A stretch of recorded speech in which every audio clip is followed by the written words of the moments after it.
Hey everyone, it is Shannon and I'm here today to do a Friday Reads video. On my Friday Reads videos, I share the books that I finished, the books that I started, and anything interesting about books I'm carrying over week to week. I am in a bit of a different location. I am hoping to do another video after this one where this location will make more sense and just like why set up the camera in more than one place, the phone in more than one place. Anyway, so I know there's lots of like stuff, so I hope it's not too distracting. But the light's actually pretty good here, so I think it's not a bad spot. Yeah, and I usually start with an update. So if you're in like sort of what's going on here kind of thing. So if you're interested just in the books, you don't want to hear sort of that stuff, there'll be a jump link in the description box below. I think the biggest news here in Toronto is that the weather has finally gotten nicer, and I heard today it might even go up to like 22 or 23 Celsius, so that's definitely nice. Even I was out yesterday and it was 15 and it felt glorious, and I've had the windows open several times this week. There was even one day that I was like, wow, it's actually getting warm. Like I almost didn't want to cook, it was warm. So in true Toronto fashion, we will probably go very quickly to cold weather to summer. Our spring is very, very short in terms of temperature, but hopefully it'll be prolonged. I actually heard it's going to be a bit gray this weekend. So yeah, and with that, definitely people will be going out and being more out and about and stuff like that. They did make it possible last weekend for places like golf courses and some other stuff, outdoor recreational things where there is distancing were open. I didn't pay too much attention because it's not anything that I'm going to do. And then on Tuesday, they opened up that more stores could be open, provided that they have a street exit and the ability for curbside pickup. Don't quote me on that. And super exciting news is I did notice that the Toronto Public Library posted on Instagram that they have set a date for returns to be available. Yeah, you can return your books. But that's like the first step in the process again. So they'll be accepting returns. They didn't. They had the book, what's it called? The book return was not available once COVID started. And and they said to keep an eye out for curbside pickup information. So that's exciting that the libraries might become available. I think I will continue to use Overdrive and Hoopla just because I know there's probably a lot of people out there that need the library more than I do. So, but I also do want to support the library, so I don't want to not use it if using it is helpful to them. But I think for me right now, just managing groceries and stuff is like more well than enough. So we'll see how things play out and when their information is going to be out on the curbside pickup and how that works. Because I definitely, if nothing else, I really, really, really would love to finish Blade of the Immortal this year. It's a manga, and I read a lot of it last year, and they have a certain amount available on Overdrive, and then the rest they only have physical editions, and I only go to the library in the summer, so I was only managed to get through so many physical editions before the summer ran out, and so I have, I think, 10 titles left, volumes left, and so hopefully if nothing else, I would love to finish that this year, but if it has to wait till next year, that's fine too. Like, this is, so yeah. And what else happened? I guess the other thing is they did release information, or they did start to talk a little bit more about masks, and for Toronto they said to wear them if you're going to be on the TTC, and more generally speaking, it was wear a mask if you are going to be in a situation where physical distancing is unlikely, or like, I guess maybe the more that you don't have control about physical distancing. So that's interesting, and they specified non-medical masks because they want medical masks to stay with of course, people who are working in that industry. So but it was still a bit vague, and not vague, but interpretive. I think there's a lot of careful wording in terms of this stuff, which I understand why they're doing it. And I'm sure people don't want to feel mandated to have to do things. And I think that's been since the beginning. It's more advising. And so it's been interesting to see how things are playing out. I am not doing anything differently myself.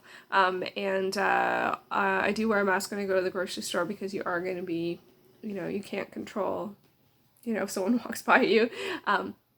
And so yeah, so I'm keeping things samesies, and we'll see how things play out. I'm sure with the weather being nicer, people are going to start to go out, so we'll see if that has an impact, you know, in a couple weeks if the numbers change. So hopefully not, but until then we shall see. So okay, let's get on to the books. The big thing this weekend, or this week, has been the Spring into MangaLove Readathon, hosted by Shay of Shay and Geeks Out. Hi Shay!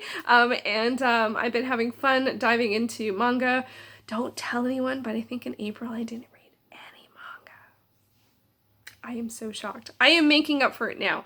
One of the first titles that I finished and the first new series that I tried was, I don't know how to say it, Seto Utsumi, I think.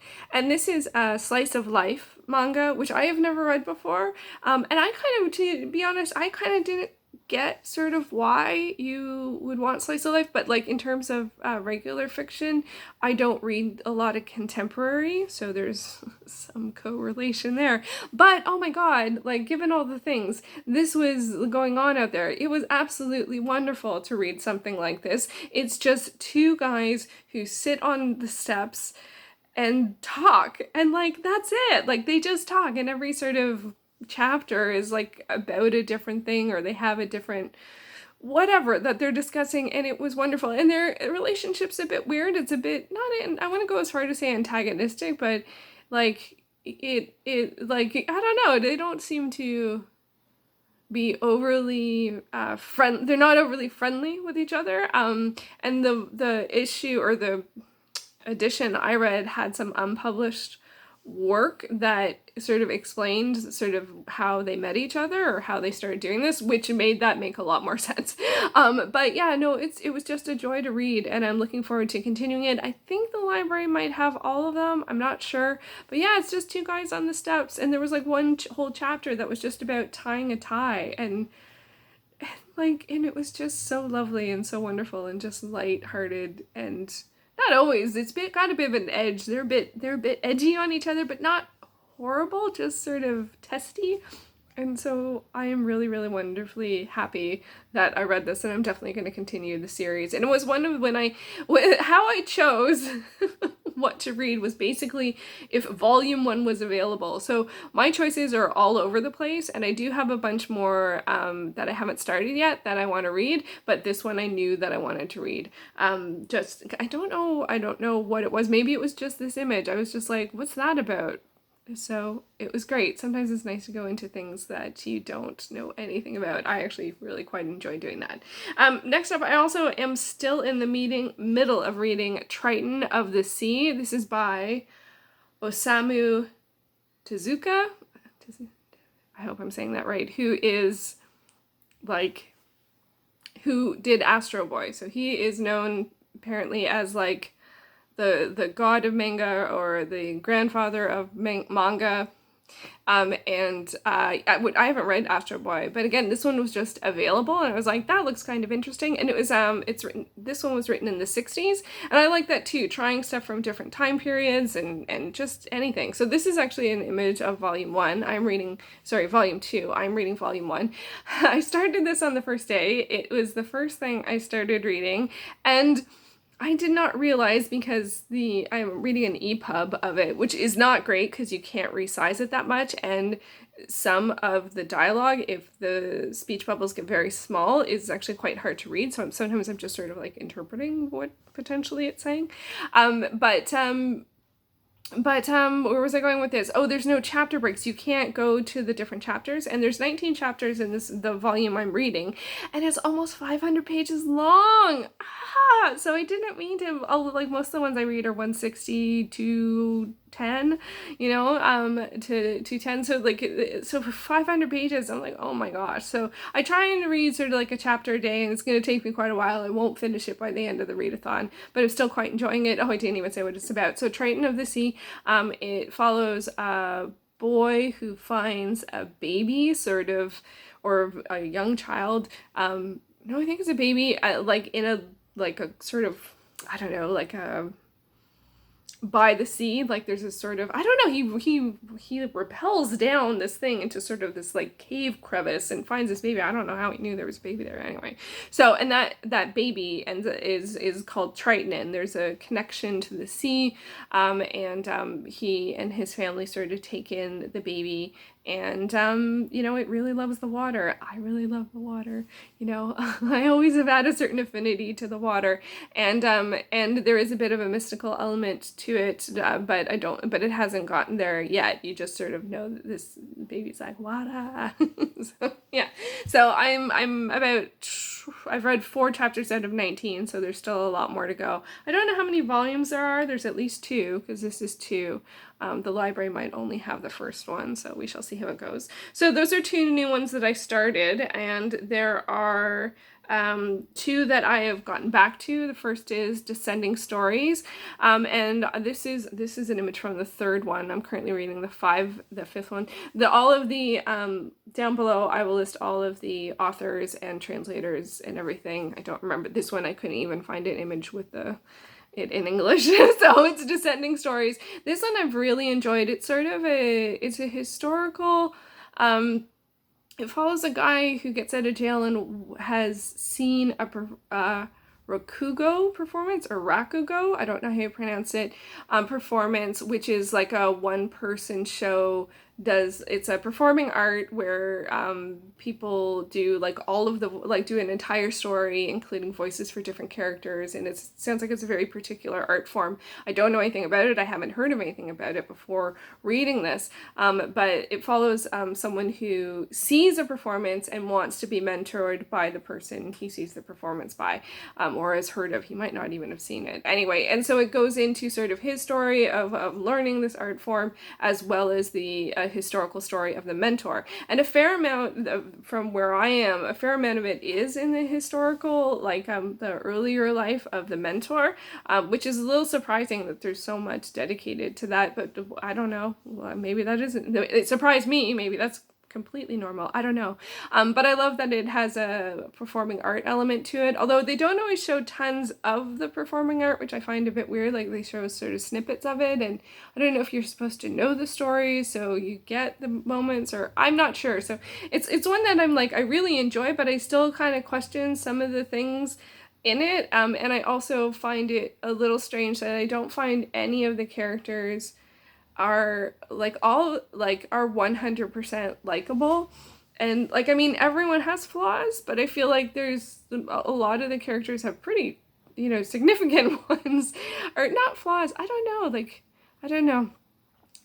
So anyway, I'm enjoying it. It's a josei title. It's the only josei title I read or could find. It's one that the library either doesn't have as many of, but when I went looking earlier this year, because I wanted to sort of flip through the different audiences. I don't know if that's the best way to describe the different categories, but I hadn't read anything that was josei, so I found this and at the library, and so I'm now in the 5th volume, which is the last one that they have on Overdrive. So but they do have the rest of the series available at the physical library, so that, along with Blade of the Immortal, will go on to my list when the libraries open.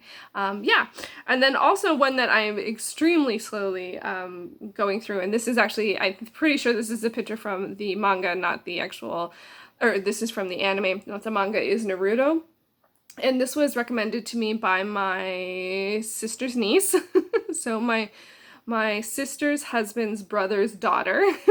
And I'm like, technically I don't think we're related, but like we're family. Anyway, she mentioned it to me the very, very, very end of last year, and it takes so long for this to come in through Overdrive, and it's a very, very popular title, obviously, but it's now, you know, getting to the end of May. I'm only on volume 3, so I have volume 3 and 4 that I need to read in the next couple of days, but like each of the volumes takes like 2 months to come in. So it's one that, although I'm enjoying it, it follows Naruto's the title character. I don't know, even though I'm only 3rd volume, I don't know how soon you find out like the thing that, like what you would say to describe him, but it's a very action heavy, pretty funny, interesting friend group. He wants to be a ninja. There's a lot going for it, but it feels like it will take me an eternity to read it through Overdrive. So I'm gonna to read volume 3 and 4, but then I might leave it there because I'm enjoying it, but I'm not loving it. So to wait like 2 months between volumes feels like it's not a great way to go. So I'm not sure. I don't know if the physical library has them more, like if they would be quicker to come that way. So there's some titles. That's one of the challenges I'm finding, because a lot of the manga I read from Overdrive is stuff that's just available. So it's things that are very popular take a really long time to come in, and so I feel like I end up reading stuff that nobody's talking about, which is fine, you know. I'm in the wrong spot.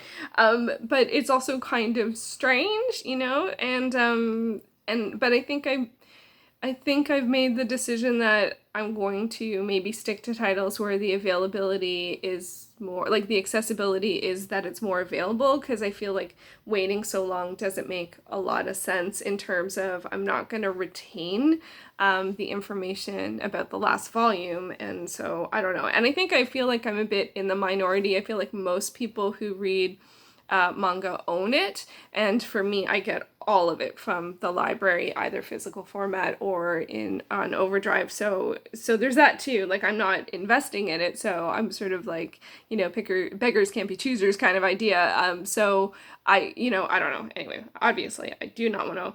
I just thought I'd show you some of the other titles that I'm considering reading for the rest of the readathon. So one of which is School Rumble. It just looks so super cute. Library only has the first volume, but it still looks really, really fun. Then there's Shoujo Fight, which is about a volleyball. It's a volleyball manga. I don't know, it looks fun. This one, what is it? Magus. I don't know how you pronounce that. Of the Library. Magus of the Library. Again, library only has the first volume, but still might try it. Oh, there's the Triton of the Sea that I am reading. And Let's Dance a Waltz. I definitely want to read that one. The library has all 3 volumes, and I think Shay talked about it in a vlog, so I definitely want to read it first, and then I'm going to watch her vlog. I'm very excited to do that. And that one looks like a dance, a ballroom dance maybe, or waltz is ballroom, so yeah. Giant Killing. Don't know. Yuri Is My Job. That was one of the only Yuri ones I could find. And then this one, Imperfect Girl. It looks creepy. This one looks like it might be a light novel, but I don't know what the difference is between, like, I don't know, I couldn't figure out if it was or not, and then I had a hard time figuring out the distinction of what makes a light novel a light novel. And then I might dive into the second volume of some ones that I started earlier this year, which include Again and Ajin Demi-Human. So that's some manga that I am thinking about reading, or am actually reading, and I have been having a lot of fun doing that. I haven't read as much as I had hoped to. As you can see, there's way more on the options side of things than what I've actually read, but it has been a bit of a tough week, but you know, and I think things are just unpredictable, so you know, what can you do? In terms of other reading, I am still reading Gemina, which is the second book in the Illuminae files. I have not read tons. I have like a good 500 pages left, and I need to finish it by Tuesday night because that's the live show that Izzy is hosting over at her channel, Punk Rock Girl PA. So it'll be interesting. I'm really curious to hear what she has to say about it, as well as Roz and Sarah, who are also, we're all buddy reading it together. And I gotta say, I'm not enjoying it. It's not affecting me as much as Illuminae did, but I can't really say too much about it because it's the second book in a series, and yeah, but there's a lot still interesting about it, but I'm questioning more. Was the first book, I was just sort of like drawn right into it, and I think part of that is the nature of how the storytelling is, because it is done in sort of document format. So anyway, I'll be very curious to hear what everyone else has to say, and I gotta get on to finishing that. I might do a vlog upcoming because it's getting to the end of the month, so it might be fun to do a sort of like an end of month push vlog. And I might do another organizational video discussion update on how things are going, which is obviously a big mess. Thank you to everyone who watched my video last week and who recommended things and suggested things. It was very interesting to hear everyone's suggestions in terms of what makes them keep a book or get rid of a book. And I think a lot of us feel way more likely to keep unread books. Like there feels like there's very little reason not to keep an unread book, which was very interesting.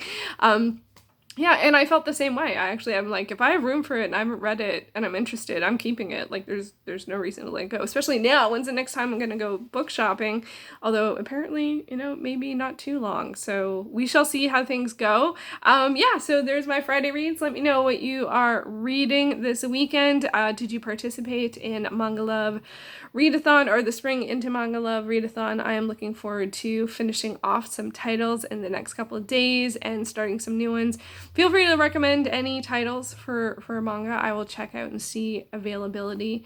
Yeah, because apparently that's how I decide what to read for a lot of things, which is true.